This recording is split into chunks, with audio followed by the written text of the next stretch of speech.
اللہ ہی اللہ کیا کرو، دکھ نہ کسی کو۔ السلام علیکم ورحمۃ اللہ وبرکاتہ۔ اعوذ باللہ من الشیطان الرجیم، بسم اللہ الرحمن الرحیم۔ اسلام ان آور لائف یہ ایک اسلامی یوٹیوب چینل ہے جس پہ مفتی سجاد حسین قادری صاحب روزانہ درس قرآن پاک ترجمہ اور تفسیر بیان فرماتے ہیں۔ اس چینل کی ویڈیو کو لائک، چینل کو سبسکرائب اور بیل آئیکن کو پریس کر کے اور ویڈیوز کو دیکھ کے آپ اپنی دنیا اور آخرت کو سنوار سکتے ہیں۔ یا ایھا الرسول بلغ ما انزل الیک من ربک وان لم تفعل فما بلغت رسالتہ واللہ یعصمک من الناس ان اللہ لا یہدی القوم الکافرین۔ اس آیت کے اندر اللہ تبارک و تعالی نے آقا علیہ الصلوۃ والسلام کی بڑی عظمت اور شان بیان فرمائی ہے۔ پہلے لفظ کے اندر اللہ تعالیٰ نے فرمایا یا ایھا الرسول، فرمایا کہ اے میرے محبوب، اے میرے رسول، بلغ ما انزل الیک من ربک، آپ وہ پیغام لوگوں تک پہنچا دیں جو آپ کے رب نے آپ پر نازل فرمایا ہے۔ جتنے انبیاء کرام علیہم السلام آئے ہیں، اللہ تعالیٰ نے ہمیشہ ان کے نام لے کر ان سے خطاب فرمایا ہے، یا موسیٰ، یا عیسیٰ، یا ابراہیم، ٹھیک ہے۔ تو آقا علیہ الصلوۃ والسلام کی اللہ تعالیٰ نے یہ عظمت اور شان بیان فرمائی ہے کہ حضور کو لقب کے ساتھ خطاب فرمایا یا ایھا الرسول، فرمایا میرے رسول، ٹھیک ہے۔ تو یہ حضور کی عظمت اور شان ہے۔ ویسے بھی یاد رکھیں کہ بعض اوقات نا ہمارے ہاں دیکھا یہ جاتا ہے کہ اکثر حضور علیہ الصلوۃ والسلام کا نام لے لیتے ہیں اور بڑا بے دھڑک انداز کے ساتھ لیتے ہیں، اور ہمارے خطیب حضراتوں کے اندر بھی یہ بڑی بیماری ہے۔ ایک ہمارے بہت بڑے خطیب تھے، وصال فرما گئے، لیکن حضور کا نام بات تو وہ ایسے لے لیتے تھے جیسے جناب کوئی مسئلہ ہی کوئی نہیں ہے۔ لیکن ہمارے بزرگوں کا یہ عقیدہ تھا کہ نام لیتے ہوئے 1000 مرتبہ جو ہے وہ سوچا کرتے تھے کہ حضور کا نام پاک اپنی زبان سے لیں کیسے۔ مولانا جامی تو فرمایا کرتے تھے، آپ فرماتے تھے 1000 بار بشویم دہن سے مشک و گلاب، کہتے ہیں یا رسول اللہ میں آپ کا نام لینے سے پہلے 1000 مرتبہ 1000 بار بشویم، اگر 1000 مرتبہ بھی میں اپنی زبان کو دھوں کس کے ساتھ؟ دہن سے مشک و گلاب، اگر میں گلاب کے پانی کے ساتھ بھی، زمزم کے ساتھ بھی اگر میں اپنی زبان کو دھو لوں نا، پھر بھی ولا نام تو گفتن کمال بے ادبی، وہ کہتے ہیں یا رسول اللہ پھر بھی اگر میں آپ کا نام اپنی زبان پہ لے لوں تو یہ بھی سمجھتا ہوں کہ یہ بھی بے ادبی ہے کہ کہاں تیری زبان اور کہاں آقا علیہ الصلوۃ والسلام کا نام پاک۔ سمجھ آئی نا؟ ہمارے بزرگوں نے ساری زندگی گزر گئی ان کی، وہ کوشش کرتے تھے صرف اور صرف کلمے کے اندر جو حضور کا نام پاک آیا ہے صرف وہ لیتے تھے، یا قرآن پاک کے اندر آیا ہے، کوشش کرتے تھے کہ آقا علیہ الصلوۃ والسلام کا جو نام پاک ہے وہ اپنی زبان پہ نہیں آنے دیتے تھے۔ وجہ کیا تھی؟ یہ ان کا ادب اور احترام تھا، وہ سمجھتے تھے، وہ بلکہ ایمان کا حصہ سمجھتے تھے، کہتے تھے کہ ہماری زبان اس قابل ہی نہیں ہے کہ حضور کا نام پاک جو ہے وہ ہم اپنے ہماری زبان پہ آ سکیں۔ سلطان محمود غزنوی نے ایک مرتبہ ایاز کو بلایا، غالباً ان کا واقعہ ہے، تو بلکہ ایاز کے بیٹے کو بلایا، تو پہلے جو ہے وہ ایاز کے جو بیٹے کا نام تھا نا وہ نام پاک کے ساتھ ملتا تھا، محمد، ٹھیک ہے۔ تو ایک مرتبہ سلطان نے ایاز کے بیٹے کو جب بلانا چاہا تو نام لینے کے بجائے کہا ایاز کے بیٹے، تو ایاز کیونکہ یہ رازدان تھا سلطان کا، سمجھ جاتا تھا بات کو، تو عرض کی موقع دیکھ کر کہ حضور میرے بیٹے سے کوئی غلطی ہو گئی ہے کہ آپ جب بھی میرے بیٹے کو بلاتے تھے تو نام لے کر بلایا کرتے تھے، لیکن آج آپ نے جب نام نہیں لیا بلکہ میرے نام لے کے آپ نے ان کو جو ہے وہ بلایا ہے، میرے بیٹے کو ایاز کا بیٹا کہا ہے، ٹھیک ہے، لیکن محمد نہیں کہا، اس کی وجہ کیا ہے؟ تو سلطان دیکھیں سلطان کا ادب کیا تھا، سلطان کہنے لگے جی بات یہ ہے کہ جب میں تمہارے بیٹے کو بلاتا تھا نا تو اس وقت میں باوضو ہوتا تھا، لیکن جب میں نے تمہارے بیٹے کو کل بلایا یا رات کو بلایا اس وقت وجہ یہ تھی کہ میرا وضو نہیں تھا اور میرے ایمان کی جو غیرت ہے یہ گوارا نہیں کرتی تھی کہ بلانا بے شک تیرے بیٹے کو ہی تھا لیکن نام تو حضور کے نام کے ساتھ ملتا ہے نا، ٹھیک ہے نا جی۔ تو میری ایمانی غیرت یہ گوارا نہیں کرتی تھی کہ میں اپنے نام آقا علیہ الصلوۃ والسلام کے نام پاک کی جو نسبت والا نام ہے، ٹھیک ہے، اس نام کو میں بغیر وضو اپنی زبان پہ لیا۔ آپ حیران ہو جائیں گے کہ یہ حضرت داتا صاحب کے ساتھ جو بزرگ سوئے ہوئے ہیں، کون ہے بھلا؟ پیر مکی صاحب ہیں جی، پھر مکی رحمۃ اللہ علیہ سے کسی نے پوچھا کہ جی آپ کو اللہ تعالیٰ نے یہ جو مقام اور مرتبہ دیا ہے یہ کیسے دیا ہے؟ تو انہوں نے بھی ایک مرتبہ یہ کہا تھا، انہوں نے کہا یار بات یہ ہے کہ قرآن اور حدیث کو تو چھوڑے، آقا علیہ الصلوۃ والسلام کی ذات گرامی کی بھی بات نہیں ہے۔ وہ فرمانے لگے کہ میں نے حضور غوث اعظم رضی اللہ تعالیٰ عنہ کا نام پاک بھی بغیر وضو کے کبھی نہیں لیا ہے۔ یعنی ہمارے بزرگوں کے اندر اپنے بزرگوں کا اتنا ادب اور احترام ہو تو پھر حضور کا ادب اور احترام کتنا ہوگا۔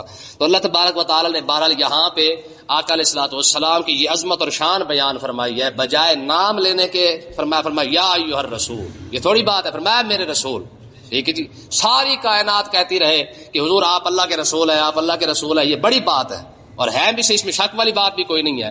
مزہ تو تب ہے جب رب خود فرمایا اپنے محبوب کو، فرمایا میرے رسول، ٹھیک ہے جی۔ ایک جگہ پہ آپ دیکھیں نا جی، بڑی مشہور آیت ہے، ما کان محمد ابا احد من رجالکم ولکن رسول اللہ، ٹھیک ہے جی۔ ابھی آپ اس کا ترجمہ پڑھ کے دیکھیں کیا مطلب ہے اس کا، ما کان محمد ابا احد من رجالکم، کہ میرا محبوب جو ہے نا وہ مردوں میں سے کسی کا باپ نہیں ہے، لیکن کون ہے؟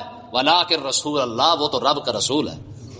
اور ایسا رسول نہیں ہے کہ وہ خاتم النبیین، صرف رب کا رسول نہیں ہے بلکہ خاتم النبیین بھی ہے، ٹھیک ہے نا جی۔ جب رب تعریف کرے، دیکھیں نا جی یہ اصول ہے، چھوٹے ہمیشہ تعریف کرتے ہیں، چھوٹے کرتے رہتے ہیں، شاگرد استاد کی تعریف کرتا ہے، مرید اپنے پیر کی تعریف کرتا ہے، یہ کوئی بڑی بات نہیں ہے۔ مزہ تب آتا ہے جب استاد شاگرد کی تعریف کرے، ٹھیک ہے جی، جب پیر اپنے مرید کی تعریف کرے، جب رب اپنے نبی کی تعریف کرے تو پھر مزہ کتنا ہوگا۔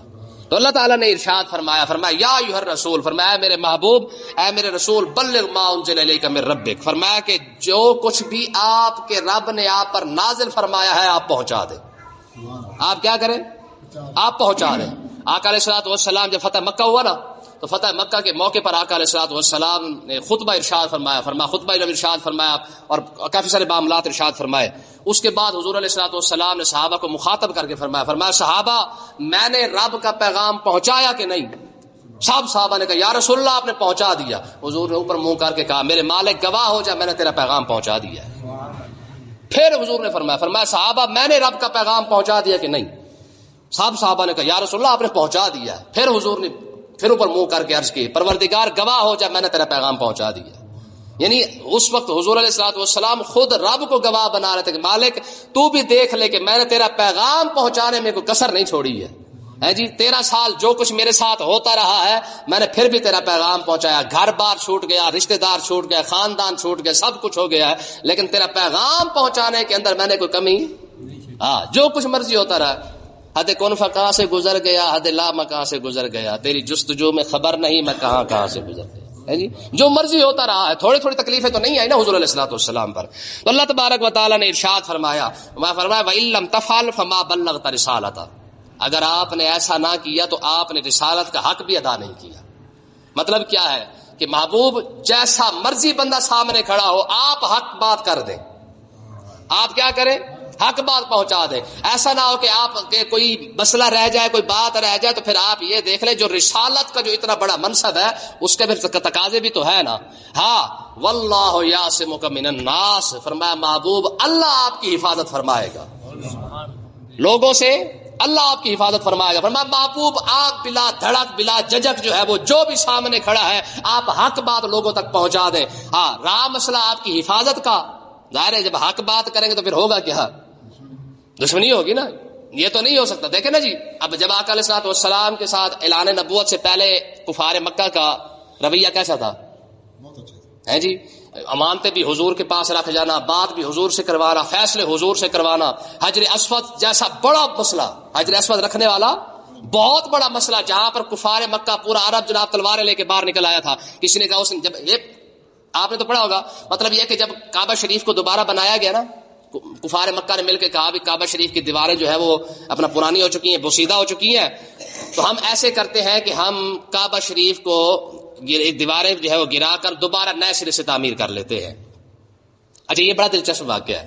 انہوں نے کیا کیا، انہوں نے جناب کیونکہ وہ اصحاب کا اپنا فیل والا واقعہ وہ دیکھ چکے تھے اپنی آنکھوں سے کہ ان کے ساتھ ابرا کے ساتھ کیا ہوا تھا۔ انہوں نے کیا کیا، پہلے انہوں نے یہ مشورہ کیا کہ بھائی کعبہ شریف کو ہاتھ لگانا کوئی عام بات نہیں ہے، تو پہلے سوچ لے کہ ہمارا انجام کیا ہوگا۔ تو پھر انہوں نے کہا یار بات یہ ہے کہ ہماری نیت ابرا جیسی تھوڑی ہے، ابرا تو اس کو منہدم کرنے کے لیے آیا تھا، اس کی گستاخی کے لیے آیا تھا، ہم کیونکہ اس کی تعمیر کرنا چاہتے ہیں، ہم تو اسے اچھے طریقے سے اس کی تزئین و آرائش کے ساتھ اس کو بنانا چاہتے ہیں، رب کا گھر ہے، ہماری نیت کیونکہ غلط نہیں ہے تو فلہذا اس کے گرانے میں کوئی حرج بھی نہیں ہے، ٹھیک ہے. جیسے دیکھیں جی مسجد ہوتی ہے تو اس کو شہید کر دیا جاتا ہے، تو شہید کرنے کے بعد نیت کیا ہوتی ہے، اس کو مزید اچھے طریقے سے بنا لیا جائے.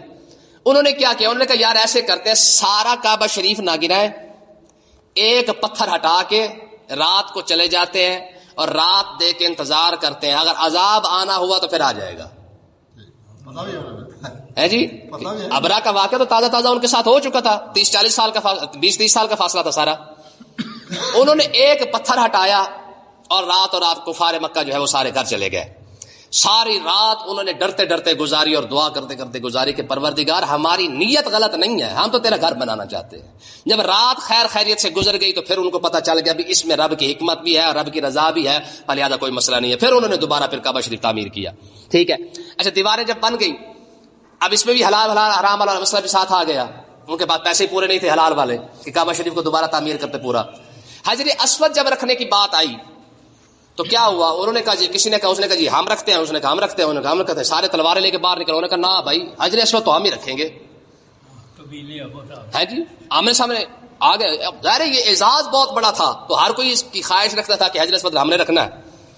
نتیجہ کیا نکلا، انہوں نے کہا یار ایسے کرو، آپس میں لڑائیاں نہ کرو، صبح سویرے جو بھی کعبہ شریف کی طرف حرم کی طرف شہر کی طرف پہلے آئے نا اس سے فیصلہ کروا لے، جیسے فیصلہ کر دے ویسے راضی ہو جائے. انہوں نے کہا چلو ٹھیک ہے. اب دیکھیں رب کا کرم دیکھیں، سب سے پہلی ہستی جو اگلے دن سویرے سویرے آئی وہ آقا علیہ السلام کی ذات.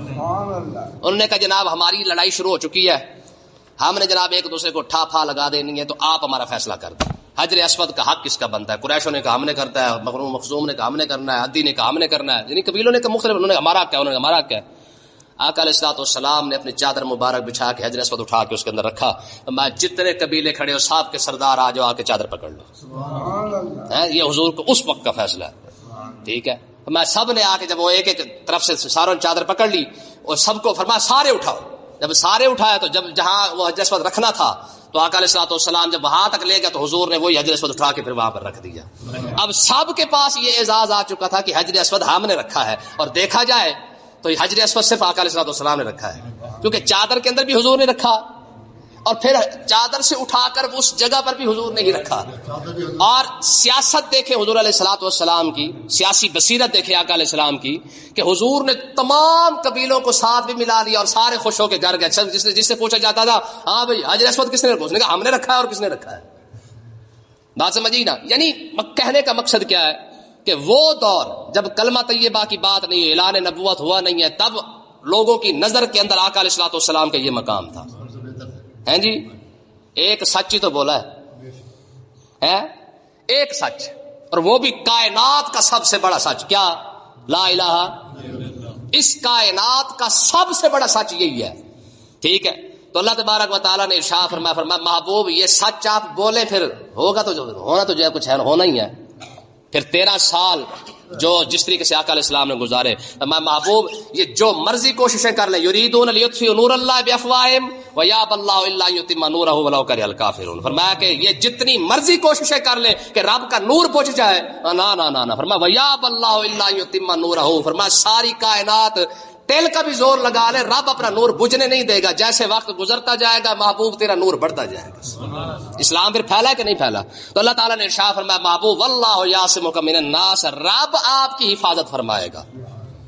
پہلے جب مدینہ طیبہ کے اندر آقا علیہ السلام تشریف لے گئے نا تو صحابہ کرام نے یہ آپس میں مشورہ کیا کہ آقا علیہ السلام کی حفاظت کے لیے کوئی نہ کوئی جو ہے وہ ہونا چاہیے.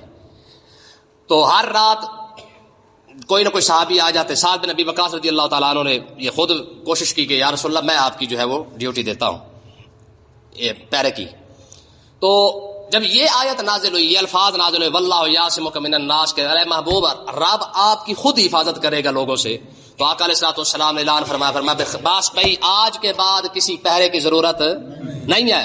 لوگوں نے عرض کی یا رسول اللہ اب تو خطرہ اور زیادہ بڑھتا جا رہا ہے. فرمایا رب نے فرما دیا واللہ یعصمک من الناس کہ اے محبوب اب ہم خود آپ کی حفاظت کریں گے. جب خطرہ کم تھا سیکیورٹی جی صحابہ کرام کرتے رہے، حفاظت صحابہ کرام کرتے رہے ہیں. فرمایا محبوب اب خطرہ بڑھ گیا، اب صحابہ نہیں کریں گے، اب آپ کا رب بھی آپ کی حفاظت فرمائے. ٹھیک ہے جی. ان اللہ لا یہدی القوم الکافرین، بے شک اللہ تعالیٰ کافر قوم کو ہدایت نہیں دیتا ہے. ٹھیک ہے جی، کافر قوم کو رب ہدایت نہیں دیتا ہے. تو مطلب کیا ہے، اللہ تبارک و تعالیٰ حالانکہ کافروں کو تو رب ہدایت دیتا ہی ہے، لیکن ایسا کافر جو اپنے کفر پر اڑ جائے اور اپنے کفر کو زیادہ پسند کرے تو فرمایا ایسے کافر کو رب ہدایت نہیں دیتا. اور مسلمان جو کافر کو پسند کرے ایسے مسلمان کو بھی رب ہدایت نہیں دیتا. دیکھیں نا جی، کافر ہو کفر کو پسند کرے رب اسے ہدایت نہیں دیتا، تو کلمہ پڑھنے والا کفر کو پسند کرے رب اسے ہدایت کیسے دے دے گا؟ ٹھیک ہے جی، آگے دیکھیں جی، فرمایا کل اے محبوب ذرا آپ یہ بھی ارشاد فرما دیں، یا اہل الکتاب، فرمایا اے اہل کتاب یعنی یہودی اور عیسائی، لستم علی شیء، یہ لفظ بڑے کمال کے ہیں، فرمایا تمہاری کوئی اوقات کوئی نہیں ہے. اے اہل کتاب تمہاری کوئی اوقات نہیں ہے. یہ جو تم لگے پھرتے نا جناب، ہم کیونکہ رب کے پیارے ہیں، یہودیوں کے اندر دماغ کے اندر تو یہی گند بھرا ہوا تھا کہ ہم رب کے پیارے ہیں، اور عیسائیوں نے کہا جی ہم رب کے پیارے ہیں، تو میں لستم علی شیء، تم کوئی شے بھی نہیں، تمہاری کوئی اوقات کوئی نہیں ہے. ہاں حتی تقیموا التوراۃ والانجیل، یہاں تک کہ جب تک تم تورات اور انجیل پر عمل نہیں کرو گے تب تک تمہاری کوئی اوقات. یہ حکم مسلمان کے لیے ہے کہ نہیں؟ اس کا مطلب یہ ہے کہ مسلمان کی اوقات بھی تب تک نہیں ہے جب تک وہ قرآن سے دور ہے، اسلام سے دور ہے. مسلمان کی اوقات بھی ہے، حیثیت بھی ہے، عظمت اور شان بھی ہے جو مسلمان قرآن اور اسلام کے ساتھ کھڑا ہوا ہے. اگر یہودی تورات اور انجیل سے دور ہو جائے، یہودی اور عیسائی، اس کی کوئی اوقات نہیں. مسلمان اسلام سے دور ہو جائے، یہ جنتی، یہ تو سیدھے سیدھے لفظ ہے. ٹھیک ہے، تو اس کا مطلب یہ ہے کہ جو بندہ اسلام کو چھوڑتا جائے گا اس کی کوئی حیثیت نہیں ہے. یہ رب نے اصول یہاں پہ بیان فرما دیا ہے. یہودیو اگر عظمت چاہیے تو تورات پر عمل کرو. تورات میں عمل کیا تھا کہ میرے نبی پر ایمان لانا ہے. اگر عظمت چاہیے تو پھر تورات پر عمل کرو. اگر شان چاہیے عیسائیوں تو پھر انجیل پر عمل کرو، کیونکہ دونوں کتابوں کے اندر حکم یہی تھا کہ میرے محبوب پر ایمان لانا ہے. جب تم نے تورات اور انجیل پر عمل کیا ہی نہیں تو پھر آگے دیکھیں جی، فرمایا وما انزل الیکم من ربکم، فرمایا جو کچھ تمہارے رب نے تمہاری طرف نازل کیا ہے جب تک اس پر عمل نہیں کرو گے اس وقت تک تمہاری کوئی حیثیت نہیں ہے. تو اس کا مطلب یہ ہے کہ اگر مسلمان بندہ اسلام پر عمل نہ کرے تو اس کی کوئی حیثیت. خالی نعرے لگانے تو جتنے مرضی نعرے لگاتے رہے. جیسے آج دیکھ لیں کہ آج کے مسلمان کی کوئی حیثیت نہیں ہے. اس کی وجہ کیا ہے؟ کیونکہ آج کے مسلمان کی نظر میں اسلام کی حیثیت نہیں ہے. جن مسلمانوں کی نظروں میں اسلام کی حیثیت تھی نا، ان مسلمانوں کو رب نے شان بھی بڑی عطا فرمائی ہے. کیوں جی؟ دیکھیں نا، سیدھی سی بات ہے کہ جب یہ جو اسلام ہے نا، اسلام یہ رب کی طرف سے خط ہے. یہ کیا ہے؟ خط ہے، پیغام ہے. ٹھیک ہے، اگر آپ خط کی قدر نہ کریں تو سمجھ لو کہ آپ نے خط والے کی قدر نہیں کی ہے. جب آپ نے رب کے خط کی قدر نہیں کی تو پھر آپ کی بھی رب کی بارگاہ میں کوئی قدر نہیں ہے.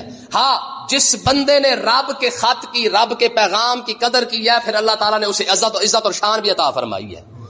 صحابہ کرام کا نام آج تک کیوں چل رہا ہے؟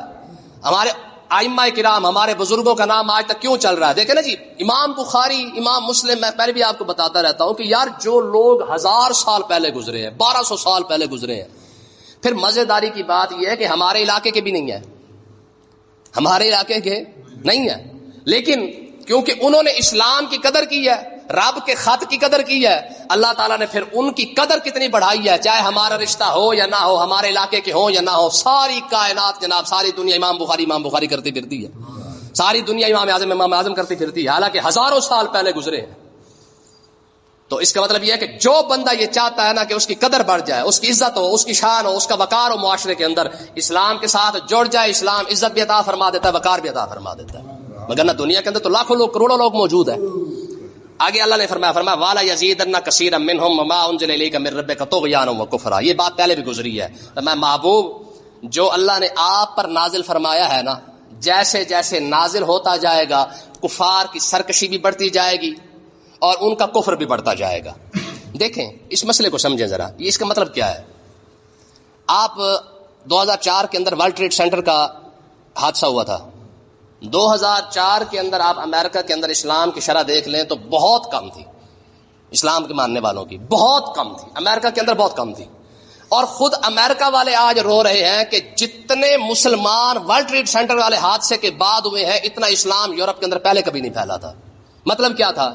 ورلڈ ٹریڈ سینٹر کو گرانے کا مقصد تھا مسلمانوں کو بدنام کرنا اور مسلمانوں کو جو ہے دہشت گرد بنانا. لوگوں کو یہ دکھانا تھا کہ یہ مسلمان ہی ہیں جو دہشت گردی کر کے انہوں نے اتنی بڑی بلڈنگ گرا دی ہے.